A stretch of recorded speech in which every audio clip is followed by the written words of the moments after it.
Assalamualaikum warahmatullahi wabarakatuh. Selamat petang para pejuang cuan. Gimana kabar kalian di petang hari ini? Semoga kalian dalam keadaan sehat semua dan saya doakan sukses semua buat kalian. Amin. Mantap jiwa ya. Dan tentunya buat teman-teman semua, buat rekan-rekan semua ya, semoga kalian diberi umur panjang, rezeki yang melimpah, dan apa yang kalian harapkan semoga di tahun ini bisa jadi kenyataan ya teman-teman ya. Amin. Mantap jiwa ya. Pokoknya doa terbaik buat kalian semua. Dan tetap ya kawan-kawan, tidak boleh lupa ya, tidak boleh lupa secangkir kopi harus selalu ada buat menemani petang kali ini teman-teman, melihat rekondisi daripada market cryptocurrency yang kalau kita lihat bersama bikin hati merasa iri. Iri dalam artian miris ya teman-teman, ya iri dengan warna hijau gitu ya. Kenapa nggak hijau-hijau, merah terus gitu ya. Oke, jadi di kesempatan malam hari ini atau petang kali ini teman-teman, ada sedikit informasi nih dari para komunitas loans yang jika ada yang minta bang tolong updatein perihal loans gimana. Oke, jadi sebenarnya ada kabar bagus ya, ada kabar yang cukup bagus dan ini sudah terbukti efektif gitu ya. Kabar ini sudah valid, kabar ini sudah efektif terjadi gitu ya. Oke, kita lihat dulu harga daripada loans. Nah, di sini untuk harga daripada Lunci atau Lunch ya teman-teman, di sini kalau kita lihat dia berada di area 8438. Oke, alias mengalami penurunan 0,38% teman-teman ya. Jadi kalau kita lihat memang Lunci ini atau Lunch ya teman-teman masih dalam kondisi bearish ya, dan terlihat kalau dari time frame harian gitu ya, karena dari time frame harian candlenya masih terlihat candle sideways ya, karena kalian bisa lihat sendiri pergerakannya di area-area itu aja gitu, udah beberapa kali gitu ya kan. Nah, cuman di sini ada kabar positif buat para Luna Classic, Army Luna Classic, dan semoga saja ya, semoga saja dengan adanya hal ini teman-teman, harga daripada Lunch ini segera terangkat kembali. Apa kita lihat dari sini?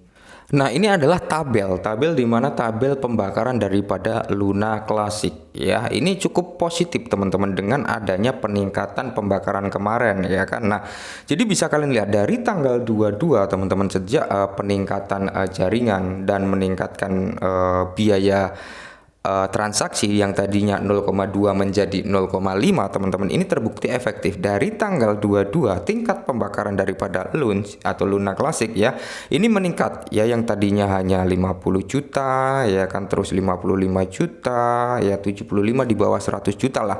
4 hari terakhir ini pembakaran di atas 100 juta teman-teman, dimana 179 juta ini hari pertama peningkatan, hari kedua peningkatan 118 ya, sorry hari pertama peningkatan di area 140 juta teman-teman ya, hari kedua peningkatan di 118 juta, hari ketiga ini naik 177,9 juta, dan hari keempat hari ini 179,9 juta. Bisa terlihat cukup efektif dengan peningkatan pajak ya, yang tadinya 0,2 hanya membakar di bawah 100 juta, ketika dinaikkan pajak menjadi 0,5 di atas 100 juta ya. Informasi yang baru saya dapat baru KuCoin sama Binance yang menerapkan upgrade jaringan Lunch yang meningkatkan dari biaya transaksi 0,5 menjadi 0,2 menjadi 0,5. Bayangkan, kita membayangkan dulu aja ketika semua platform ya, semua platform pertukaran yang melisting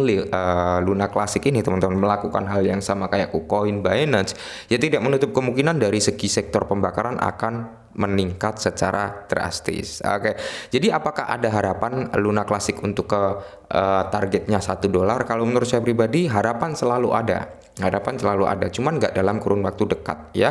Ya cepat atau lambat pasti Lunch bisa ke situ. Yang penting progres orang di belakang Lunch selalu memberikan hal yang positif gitu. Oke, jadi kalau kita lihat di sini, nah kalau dari sini teman-teman, Lunch yang terrekod untuk pembakarannya ini sudah hari ini ya, today burn BTX ini sekitar 182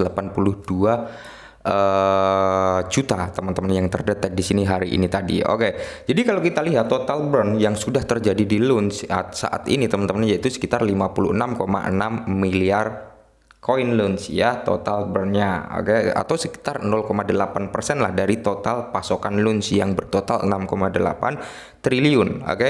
Belum ada 1%-nya teman-teman. Dan di sini bisa kalian lihat to die burn ya 132 juta. Oke, circulating supply saat ini yang ada di launch yaitu sekitar 5,8 triliun koin launch ya, dan market cap-nya atau market volumenya di sini teman-teman 28,7 miliar USD. Oke, jadi ini cukup valid ya datanya teman-teman ya, dimana kalian bisa melihat circulating supply, total burn ya, total supply juga gitu teman-teman ya, pembakaran harian terjadi berapa gitu ya, peningkatan pembakaran yang cukup efektif ketika pajak dinaikkan. Dan yang tidak kalah menarik satu hal ini teman-teman. Nah, yang tak kalah menarik juga bahwasanya Terra Classic Launch tim layer 1 bekerja untuk membawa USDC ke $1. Oke, jadi kan memang sering sekali ya simpang siur atau kabar berita burung bahwasanya USDC ini akan segera di repack dengan launch atau lunchi ya, akan di repacking gitu teman-teman, akan disatukan kembali, atau bisa gampangannya simpelannya akan dinikahkan kembali setelah bercerai ya kan. Nah, jadi gini teman-teman, sebelum lunchi ini repack kembali ke USDC harus dipatok dulu ke $1. Ketika USDC sudah menjadi $1, apakah langsung di repacking? Tentunya tidak. Akan ada 3 tes yang dimana mengantisipasi terjadinya drop kembali teman-teman ya, terjadinya kehancuran jilid kedua tentunya. Nah, jadi di sini kalau kita lihat tim Terra Classic Launch layer 1 berencana untuk membuat lingkungan pengujian untuk memastikan kondisi DPEG USDC dan mensimulasikan potensi peristiwa repack. Oke, nah jadi ini akan ada beberapa tes untuk mengantisipasi DPEG-nya USDC kembali. Oke, nah jadi dari segi sektor security keamanan itu akan benar-benar diperhatikan agar tidak terjadi DPEG. Nah, ketika ini sudah di repack teman-teman ya, tidak menutup kemungkinan ya fungsi suami istri akan bekerja secara bersama-sama ya, kurang lebih seperti itu, dan sistemnya tetap algoritmik ya. Nah, jadi kalau kita lihat gugus tugas gabungan layer 1 berupaya menciptakan lingkungan pengujian untuk mengeksplorasi beberapa gagasan yang bertujuan memfasilitasi pasak ulang USDC launch burn LBA manager proyek L1 GTF. Oke ya. Jadi kalau kita lihat memperkenalkan konsep tersebut dalam tweet baru-baru ini, membagikan tautan ke teks khusus Agora. Oke. Jadi apa sih yang akan diuji coba gitu. Nah, lingkungan uji USDC ini yang paling kita cermati. Dimana kalau tim layer 1 berupaya menguji bagaimana proposal ini akan bekerja di lingkungan pengujian, juga akan memungkinkan mereka untuk mensimulasikan berbagai skenario dan mengumpulkan data tentang bagaimana perilaku USDC dalam kondisi pasar yang berbeda, potensi penggunaan lingkungan pengujian USDC. Nah, jadi di sini ada 3 poin. Ya, 3 poin pengujian, di mana poin pertama memproduksi peristiwa DPEG dan menguji kemungkinan kontrol modal yang dapat mencegah atau mengurangi spiral kematian yang ditimbulkannya. Contoh kontrol tersebut melibatkan pembatasan pasokan maksimum USDC. Nah, jadi nanti uji cobanya pasokan maksimum USDC ini akan ada batasnya ya, agar apa? Tidak mengulangi peristiwa DPEG di masa lalu ya, dimana ini antisipasi yang akan terjadi di launch. Oke, poin kedua mensimulasikan acara berulang dan menemukan mekanisme dan kerangka waktu yang optimal untuk mencapainya. Ini akan melibatkan memfasilitasi ide biaya diferensi yang disebut sebelumnya, serta menggunakan strategi berbasis volume dengan biaya deflasi. Oke.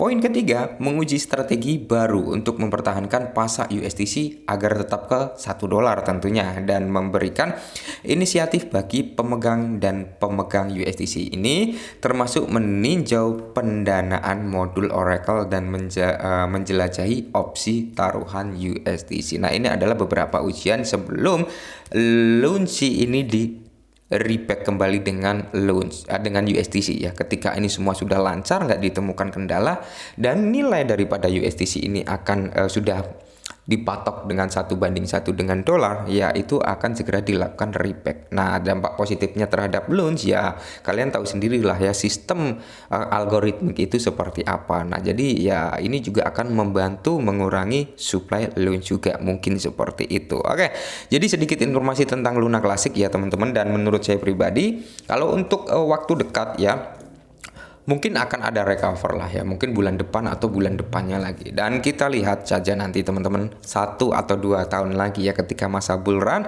Semoga benar-benar ini bisa jadi orang-orang yang sangkut di lunci dulu bisa segera kejemput plus cuannya dapat gitu ya. Jadi buat teman-teman semua ya, saya masih pegang lunci teman-teman, memang saya pegang gitu, ada beberapa rank harga yang saya tentukan 0,05, 0,05, 0,2 sama $1 ya, dan ada 10% biarin setelah $1 gitu. Oke, mungkin ini dulu, semoga sedikit bantu. Salam cuan.